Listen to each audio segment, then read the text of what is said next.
Metabolismo energético y cáncer, realizado por Pamela Ramos, Dayana Cinchiguano, Doménica Muñoz y Julio Vinuesa. Mi nombre es Dayana Cinchiguano y les voy a hablar de la introducción de nuestro tema de metabolismo energético y cáncer. Mediante la presente investigación, tiene como fin dar a conocer la relación que existe entre el metabolismo energético y el cáncer. Es importante tener en cuenta que las células tumorales tienen la capacidad de reprogramar su metabolismo energético, es decir, para poder cubrir sus demandas energéticas y mantener un crecimiento rápido y descontrolado. La mayor parte de las células cancerosas presentan cambios en el metabolismo de nutrientes, y estas dependen de la glucólisis aeróbica, el cual es denominado efecto Warburg. Mi nombre es Doménica Muñoz y voy a continuar hablando de la introducción del tema metabolismo energético y cáncer. En organismos multicelulares, la toma de nutrientes y su metabolismo están regulados por sistema de control. Estos evitan su proliferación anormal. Las células tumorales, al adquirir las mutaciones en genes, pueden sobrepasar las restricciones metabólicas. La mayoría de los tipos de cáncer presentan un metabolismo alterado, con un aumento en la glucólisis. Esto conlleva a la proliferación celular descontrolada y al envejecimiento de las células. A continuación les vamos a hablar sobre términos desconocidos y voy a empezar por el supresor tumoral, que se considera un gen que produce una proteína supresora de tumores que ayuda a controlar la multiplicación celular. Efecto de Warburg. Este se refiere a las células cancerosas que prefieren la fermentación como fuente de energía. Oncogenes. Producción o desarrollo de tumores. Metastásicas. Esta se considera una aparición de uno o más focos morbosos secundarios a otro primitivo con o sin desaparición de este en regiones o pares no contiguas. Cataplerosis. Reacciones cuyo fin es aumentar el nivel de los fosfatos de alta energía y así regular los niveles de los intermediarios del ciclo de ácido cítrico. Anaplerosis. Reacción enzimática intermedia que reemplaza a un compuesto vital agotado. Proto-oncogenes. Gen que participa en el crecimiento normal y división celular. Carcinogénesis. Conjunto de fenómenos que determinan la aparición y el desarrollo de un cáncer. Hablar de las características de las células cancerosas en la glucólisis. Como sabemos, la glucólisis aerobia tiene como fin oxidar la glucosa para formar piruvato en presencia de oxígeno, y esto produce ATP.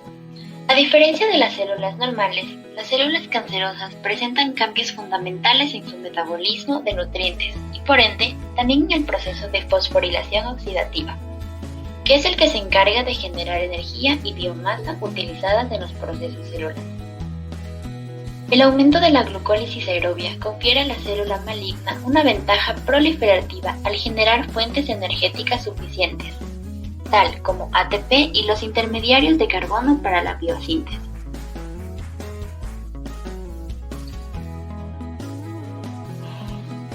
El efecto Warburg son alteraciones en el metabolismo de la glucosa.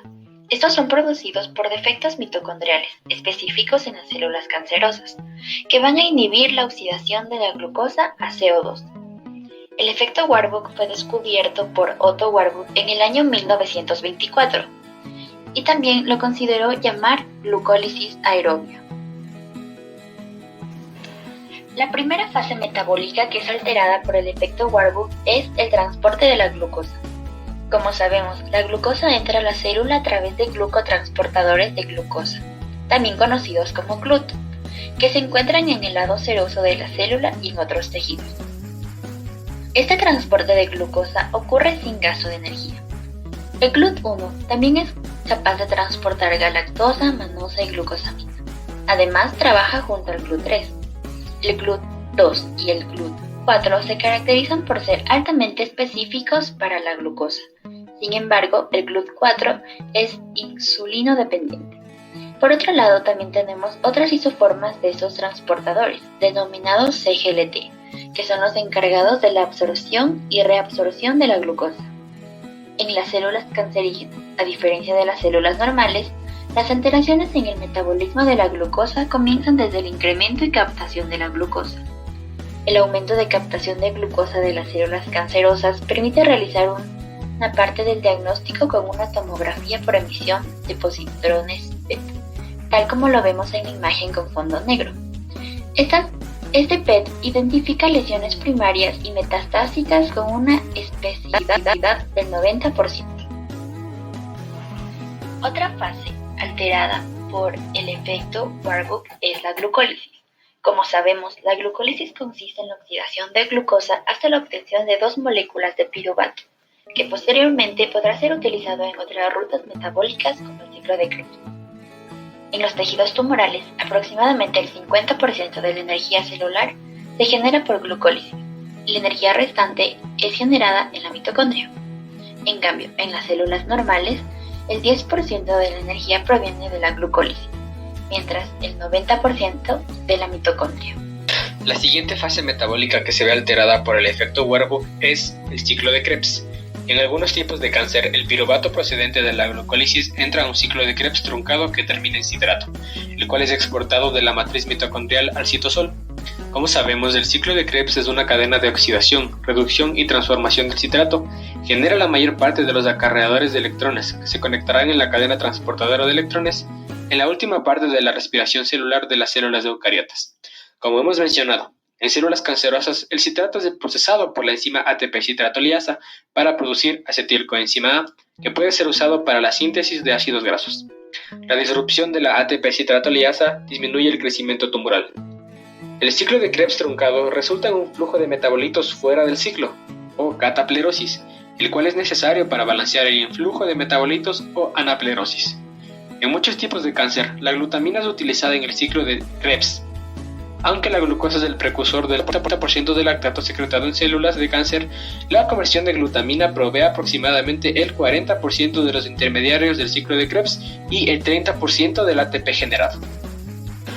Por otro lado, el efecto Warburg también se ve regulado por el papel de las proteínas de desregulación del metabolismo energético en células transformadas. La más importante, la P53. P53 es el gen encargado de la supresión de tumorogénesis, ya que provoca el arresto del ciclo celular e induce a la apoptosis por estrés celular. ¿Cómo funciona P53? Cuando el gen P53 se encuentra mutado, se produce el efecto Warburg. Sin embargo, cuando este no se encuentra mutado, se encarga del control normal de la glucólisis, de la fosforilación oxidativa, de la glutaminólisis, de la oxidación de ácidos grasos y el balance redox. Cabe recalcar que el efecto Warburg debería ser suprimido normalmente a través de la activación transcripcional de TIGAR. Otro de los genes más importantes en la desregulación del metabolismo energético en células transformadas es el gen HIF, que se traduce como factores inducidos por hipoxia. HIF es un factor de transcripción que es activado por células tumorales en regiones con escasez de oxígeno. Esta proteína mantiene la homeostasis del oxígeno en la célula. También inhibe la PDH, evitando que el piruvato entre al ciclo de Krebs y por ende se reduzca el consumo mitocondrial de oxígeno. HIF coopera con el gen MIC para promover el uso de glutamina y glucólisis aumentada, que como ya mencionamos, la glutamina es la que provee el 30% del ATP generado en una célula cancerosa en el efecto Warburg. Además, altos niveles de HIF están asociados a una alta mortalidad por cáncer. Finalmente, hemos concluido que el cáncer y el metabolismo energético están estrechamente ligados, debido a que según Warburg, el cáncer está ligado a defectos mitocondriales que no permiten la oxidación de glucosa a CO2, defectos que son producto de la mutación en proteínas desreguladoras del metabolismo energético, como lo son el gen P53 y el gen HIF que actúa junto a la MIC, cuya función de detener la carcinogénesis se encuentra inhibida. Además, es importante conocer y comprender los procesos metabólicos que ocurren dentro del cuerpo humano, ya que esto nos ayuda en un futuro a comprender las enfermedades que pueden producirse. El cáncer es una enfermedad que ocurre debido a que las células anormales se dividen sin control alguno. Estas células cancerígenas participan de distinta manera en los procesos metabólicos, alterándolos. Si se denomina procesos tales como la glucólisis, ciclo de Krebs, se entiende cómo varían estos procesos con la presencia de células cancerosas.